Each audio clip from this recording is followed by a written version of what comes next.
You know, it's strange how something as simple as paying attention has become a battleground. If we're honest with ourselves, most of us don't even realize how much of our waking hours are quietly claimed by invisible forces scrolling feeds that promise connection but deliver distraction, notifications that scream urgency, while what really matters slips away. We live in a time when curiosity, that fundamental human spark, has been weaponized, where every click, every like, every share is meticulously engineered to keep us hooked, to fragment our focus, and to amplify the worst of our impulses. And yet, the paradox is stark. The same tools that could bring us closer together, that could inform us, educate us, and empower us, now risk hollowing out the very fabric of trust that democracy depends on. How do we reclaim the interior life of our minds, the quiet space where thought, empathy, and judgment dwell when it's constantly assaulted by engineered chaos? If we step back and trace how we arrived here, it's a story of remarkable innovation shadowed by unintended consequences. Over the last 2 decades, the rise of social media and algorithmic feeds reshaped the rhythm of our days, the architecture of our attention. These weren't sinister inventions at birth, they were tools meant to connect, to amplify voices, to democratize information. And yet, in the pursuit of engagement, of profit, of endless growth, human beings became both the product and the target. Outrage spreads faster than reason. Echo chambers amplify what divides rather than what unites. And what once was communal dialogue, the coffee shop debates, the neighborhood conversations, the earnest debates in classrooms and town halls, now competes with endless streams of curated, engineered, addictive noise. We saw the human toll, communities polarizing, public trust eroding, and the line between fact and fiction blurring until even our capacity to act together is compromised. Every time a platform optimizes for attention over truth, we inch closer to fracture. And yet, even in this pressure, courage has emerged, the voices insisting on reform, the leaders calling out algorithms' hidden hand, the ordinary people unplugging, choosing deliberate focus, reaching for face to face connection in a digital storm. I remember when I was organizing in Chicago that there were days when it felt like every distraction was a test of whether you were truly present.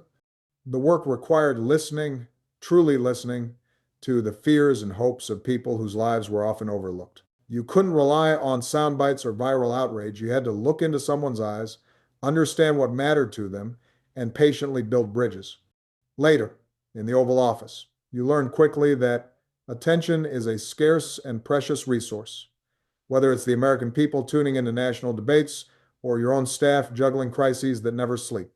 There's a subtle discipline in that recognition, a kind of moral humility. You realize that your own focus is not just about productivity, it shapes judgment, informs decisions that ripple across millions of lives. And perhaps that's what makes this era so disorienting.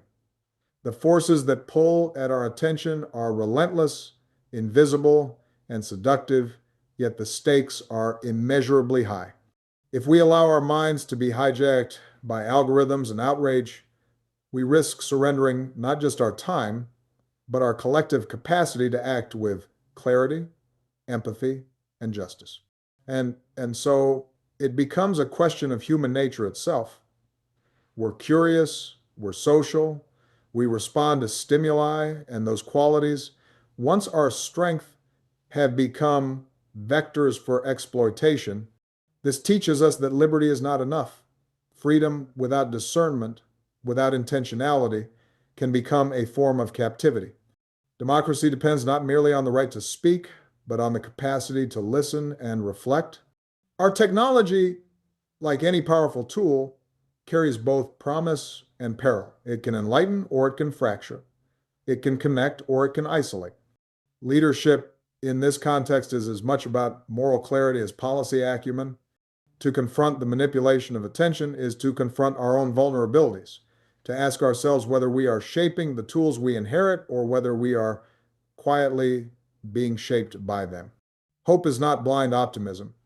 It is the deliberate act of reclaiming focus, of tending to what matters, of resisting distraction long enough to build shared understanding and common purpose.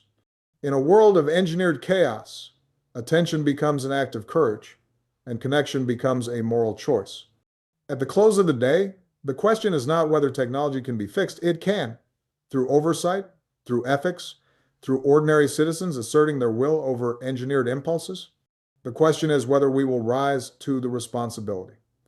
Can we choose, day after day, to protect the quiet space where reflection, empathy, and deliberation flourish? Can we reclaim conversation from feeds designed to inflame, debate from platforms designed to enrage, trust from networks designed to exploit? And finally, can we as a society train ourselves to value the deep, sustaining work of attention, not the fleeting thrill of distraction, because it is in that focus that democracy, community, and human connection endure? When every ping tempts us, every scroll pulls us apart, and every algorithm nudges our choices, the answer lies in our own resolve. How will we use the time and focus we still control to heal, to understand, to unite,